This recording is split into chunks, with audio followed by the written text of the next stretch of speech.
Welcome to ideamix Performance and Wellness, where world-leading coaches and scientists explain how their research can help you achieve your personal and professional goals faster. Hi, it's Sandra Yanti, co-founder and CEO of ideamix Coaching. Coaching's played an important role in my life. It's helped me through my journey to become a powerful leader, mother, and wife. ideamix coaches help you increase your self-awareness, improve your problem-solving skills, and evolve your habits to achieve your goals. All things I'm grateful to have learned and done through my own coaching journey. Our easy 1-minute assessment matches you with an ideamix coach that best fits your needs and values. Each ideamix coach is vetted and experienced and helps clients map and achieve their wellness, professional, and business goals. If you or someone you know could benefit from coaching, visit our website at www.theideamix.com. We also know that not everyone can invest in coaching right now, and that's why we provide free coaching in our Coach Shorts episodes. If you think someone you know would benefit from it, please share our podcast with them. Thanks for listening, and see you next time. Welcome to Coaches to Know, a podcast short designed to demystify coaching and help you, our audience, understand what coaching is and how it can help you. I'm your host, Jamie, and today I have the pleasure of being here with Coach Meredith to discuss the assessment Enneagram.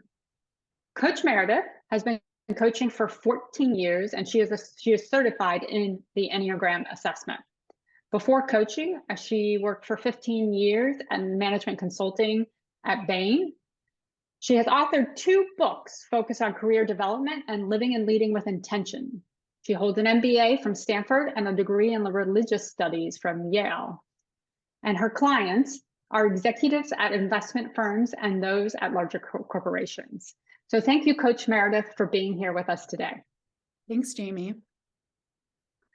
We're just going to get right into it, as this is a short podcast, and talk about Enneagram. And so why don't we start with the very basic question of what is the Enneagram assessment and what is it based on? I love starting at the beginning. So the Enneagram is both a test and subsequently a model of the human psyche that lays out 9 interconnected personality types, which really articulate the depth of what motivates people, how they operate, their basic fears, desires, and how they show up both individually as leaders and then collectively as executives. Great. And do you want to delve into a little bit further of sort of the origins of the Enneagram assessment and what sort of how it came about? Yeah, I love talking about where Enneagram came from because it's really different from some of the other personality assessments. So, I come, as you mentioned, from a very analytical Bain background. And the first assessments that I was certified in and that I got to know and started using with leaders were MBTI and EQI and StrengthsFinder and things which were robustly statistically proven from a psychometric perspective. And then it was only later in my career, probably a decade into coaching, that I came upon Enneagram. And I was originally skeptical because it is not like those psychometrically proven and statistically robust, but instead it's a model that comes from the wisdom traditions that has kind of like reflections of showing up in history in different places, and then was actually kind of codified into its current format in the 1950s, and then came into the work of leadership in the human potential movement in the 1970s. And so I found it very curious and interesting because it doesn't come from that scientific background. And at the same time, I find it to be probably the most powerful model for working with leaders and leadership teams that I've seen. And the way that it works is that there are, like I said, 9 different personality types, which are all focused around how you think about the depths of someone operating. So there's usually a basic fear and a basic desire that each type is operating with. The types are numbered 1 through 9, though they also have colloquial names that we put against them. They're given numbers instead of names generally because the names have a lot of power and names have a lot of association with them, but numbers help the types to be neutral because there's not a good type, there's not a bad type. There are just different types and different, different ways that we kind of operate and move through the world. And what Enneagram does is help us see what's going on at the depths of our personality and what's going on at the depths of human interactions. Thank you for that. Just a follow-up question. You made the comment that you find Enneagram to be one of the most powerful assessments for leaders. Why don't we talk a little bit about what are the best use cases for Enneagram? When do you recommend leaders, teams, organizations think about using Enneagram, and is it applicable to individuals as well? Yeah. So the two best use cases are individual leadership development and then collective teaming. So from an individual leadership development perspective, it helps the reason why I like it is because it's multidimensional. So a lot of assessments, MBTI, for example, gives you a type of I'm an ENTP or I'm an INTJ. And they feel a little static in terms of who you are, and that's how you operate. The thing about the Enneagram is that it is developmental. So you might see that your type, for example, is a type 3, which is what I am, which is someone who's very focused on achieving, performing, looking good. Often the basic fear of a 3 is being worthless or not respected. The basic desire of a 3 is to feel valuable, to be respected, to have other people respect and acknowledge them, to seek approval. And so there's something about deeply understanding that, which helps me then understand the path of how do I develop through those things and how do I work through the things that are underneath a lot of my behaviors at a more subterranean level so that I can evolve in that direction. And so in the Enneagram, there are not only 9 types, but there's the directionality of my type of a 3, which through growth tends to start to look more like a 9, or alternatively, lots of the other types that grow in the direction of another type when they start down their developmental path. And so what I appreciate about it from an individual leadership perspective is that dimensionality, the directionality, and the sense of development, and a little bit of the path of where you can go that is that's enlightened through thinking about an Enneagram assessment. Now, the second use case to your question is using it in executive teams. And where I see it is most useful in executive teams is where it's actually laying bare the underlying behavior that, again, the underlying motivations that, again, explain a lot of behaviors. So I often use Enneagram assessments for people to understand themselves and then talk about the dynamics that are happening in a leadership team around consistent stressors, consistent triggers, consistent patterns of behavior, and to be able to go to the thing beneath the thing. So it's not that you're always overextending yourself, but it's actually that you're a type 2, which is someone who is a helper, a giver, someone who really wants to feel loved and feel like they're useful to people. And so now we're seeing actually the way that person's always overextending themselves, they're always saying yes to other people in a deeper way, and the reasons why they're doing that instead of just trying to stay at the superficial layer of the behaviors that we're observing on the executive team. Cool. That's great. Thank you for explaining that. I did have a follow-up question regarding sort of, so you laid out for us the sort of best case scenarios or best uses for that. And I just want to understand a little more deeply. You said, I'm a 3, but I can go and develop to a 9. Is that like you're choosing to develop to a 9 and you would work with a coach to help you change your behavior to develop to a 9? Or it's like, I'm a 3 and naturally 3s will develop into a 9 personality? Yeah. So as you think through the lens of Enneagram, each type 1 through 9 has unhealthy manifestations of that type, and then the healthy manifestations of that type to be kind of like reconciled, integrated, healthier expressions of that. So take a different type, take a 9, for example. A 9 is someone who's known as a peacemaker or a mediator. They're often the one who's seeking harmony instead of tolerating things kind of going poorly. An unhealthy type of that version would be someone who might numb out or avoid the conflict, right? A healthier type of a 9 might be someone who doesn't numb out or disengage, but engages in a way that helps actually the group come to harmony.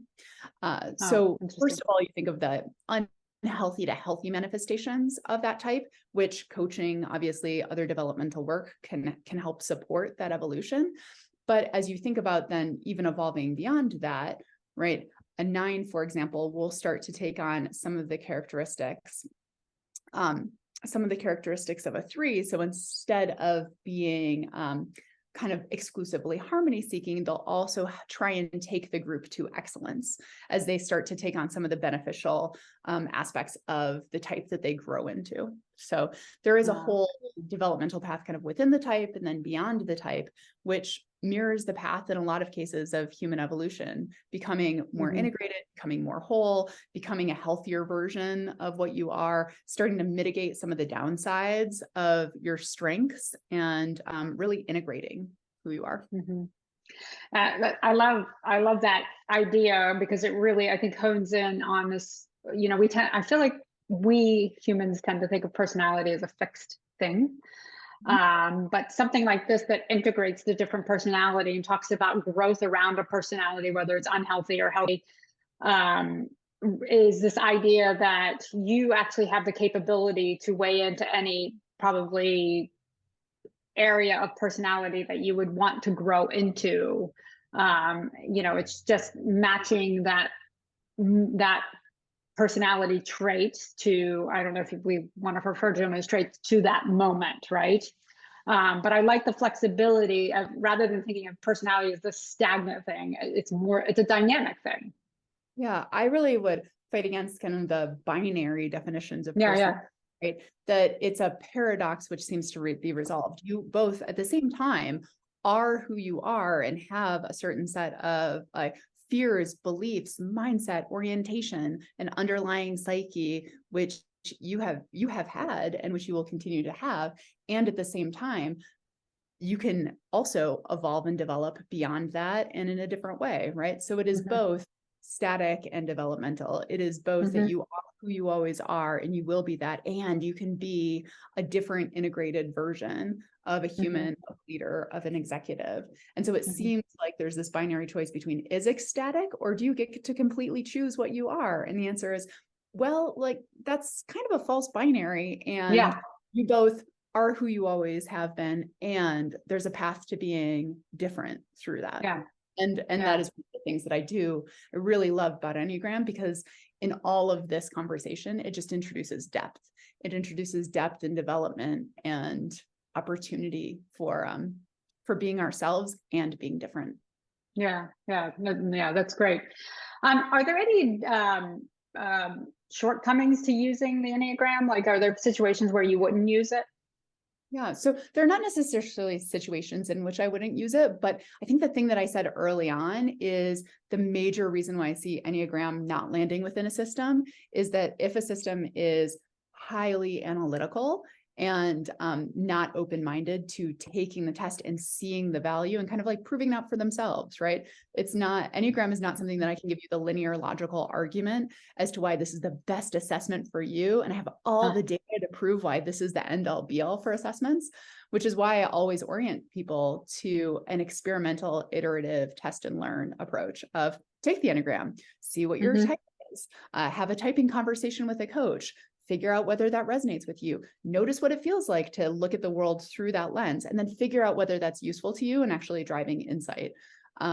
Disproportionately, when I work with leaders, when I work with executive teams, they find deep insight coming out of it. But it is something that you have to experience for yourself, and you have to be willing to try out, because I'm not going to be able to convince you that it is the assessment that you should use instead of another assessment. So in systems that are highly analytical or exclusively data-driven and not open to other sources of wisdom, I wouldn't suggest using it, because it's too much of an uphill battle to embed that into a culture. But if there's a certain open-mindedness for wisdom coming from other places and sources, then it's a great and very meaningful tool to be using. I love that. I mean, basically the minimal criteria is an openness to seeing what this can tell you. And what is the Enneagram sort of, what's the nuts and bolts? Is it a test? How many questions are on it? How long does it take an individual to take? Yeah, so there's a number of tests which we'll test for Enneagram. They're usually about 20 to 40 minutes long, like a series of questions, which are all looking to identify what's actually going on underneath your behaviors. Like I said, when you get that output from the Enneagram test, it's usually worth having a conversation with a coach, because the tests tend to have, depending on the test itself, 60 to 80% fidelity in actually accurately typing you. And that's in part because there's a lot of interactivity between the types. So you could be like I am. I am primarily a type 3. Each type also has a wing, which is a slight influence from one of the sides. So I'm a 3, and I'm with a wing 4. So I have a little bit of 4 influence on me. And 3s evolve to 6s, right? And they go to 9s in stress. So you could look at my test results and say, oh, I see a 3 and a 6 and a 9 and a 4. And there's some differentiation that needs to happen, usually in a coaching conversation with someone who knows the Enneagram, to say, how do we make sense of this? And how do we actually understand what you're showing up as and in what context? But yeah, it's a test. And then in addition to the test, there's the depth of the model. So the model has directions of stress and directions of growth that you grow in. It has relationships between the different numbers. And there's a lot of wisdom behind each of the types that even without doing the test, you can go about reading up on and figuring out which of these resonate with me, which of them feels like it explains my behavior in a good way. Usually what I find is that typing is a thoughtful process, but not a hard process. Yeah. Because usually when we find your type, Jamie, you would probably read the description and feel like a little implicated and a little too seen and maybe a little angry. Like, wait. Like, how do you know that about me? That's not really fair. I like that part. There's often a reaction with people when they find their type of like, oh, I don't love being that type, because they've lived it for a really long time and they see both the beautiful parts of it and the hard parts of it as well. And so, yeah, usually a test plus a conversation about it. And then there's the opportunity to just read up on it. Many Enneagram resources are widely available online, but the Enneagram Institute in particular has great resources that are widely available and free. Amazing. And just one last question here before I let you go, because we're coming to time. Why did you decide to get certified in the Enneagram as opposed to any of the other assessments that are out there? You know, to the point that I just made, I don't think I've ever had such a visceral reaction to being typed as I did with the Enneagram. A feeling of, I'm seen, this feels right. I don't know where this is coming from. I'm kind of angry about it and kind of inspired by it. I felt the most visceral, kind of like juicy reaction to getting typed in Enneagram than being typed in any other system. And it was that feeling that I really had, and that same reaction that I've seen in other people, which caused me to say, this is actually a really powerful tool if people are open-minded to it. It's certainly my tool of choice if people are willing to entertain it. Well, thank you so much, Coach Meredith, for sharing with us your insight about the Enneagram. And thank you to our audience for listening. If you would like to work with Coach Meredith or one of our other qualified coaches, please visit us at ideamix.com. Thank you so much for listening. Thanks, Jamie. Thanks for listening. Please subscribe wherever you listen and leave us a review. Find your ideal coach at www.theideamix.com. Special thanks to our producer, Martin Maluski, and singer-songwriter Doug Allen.